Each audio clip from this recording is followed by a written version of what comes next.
waxyaalaha ugu waaweyn oo ay warbixinta xustay waxaa ka mid ah waxa loo yaqaan AI iyo machine learning. dabcan in badan waa fahamsannahay waa naqaanaa waxa uu yahay AI waxaa loo soo gaabiyey artificial intelligence oo macnaheedu ay tahay waa caqli macmal ah oo dadku bani'aadamka ay sameeyeen maalmahana adduunka aad iyo aad u qabsaday. haddaan idiin sheego tusaale ahaan waxyaalaha hadda ugu waaweyn ee dhacaya waxaa ka mid ah AI-ga waddanka Maraykanka madaxweynaha hadda soo baxay abeyna la magacaabay wuxuu saxiixay macnaha mashruuc aad iyo aad u weyn. mashruucaas ayaa waxaa loo yaqaanaa Stargate. hafagas macnaha mashruuca waxaa ku baxaya waa 500 oo bilyan oo lacag ah. waxaa lagu tilmaamayaa inuu yahay mashruucii ugu weynaa abid oo lagu dhaqaaqo oo la sameeyo waqtiga maanta aan joogno.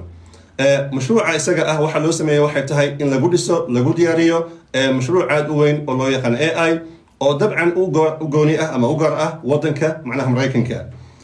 mashruuca isaga waxaa qayb ka ah 3 shirkadood oo aad iyo aad u waaweyn.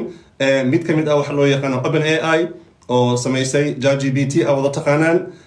mid kale waa Oracle oo company aad weyn ah. iyo another company oo aafiin inuu yahay SoftBank inuu magaciisu yahay. saddexda company ayaa waxay qayb ka yihiin mashruuca isaga ah. dabcan waxaa dusha kala socda oo macnaha maamulaya oo hogaaminaya waa dowladda macnaha Maraykanka. marka meesha waxaa ka muuqanaya in la sameeyo investment inta la eg in la isu keeno shirkado inta la eg macnaha waxay tusaysaa mustaqbalka meesha loo socdo in ay tahay AI in cilmiga aad iyo aad loo sii horumariyo.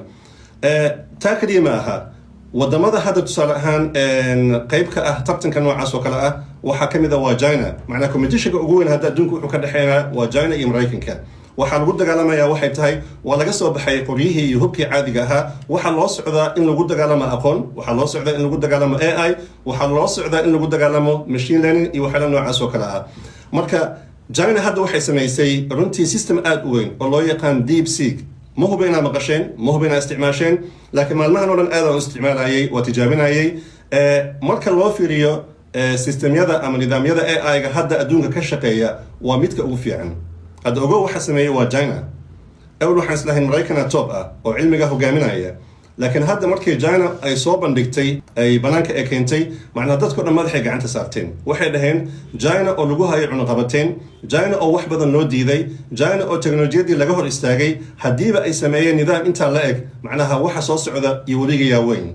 marka taa waxay tusaysaa tartanka ka dhexeeya Maraykanka iyo China intuu la eg yahay markay timaado culumta macnaha hadda aan ka hadlayna loo yaqaan AI.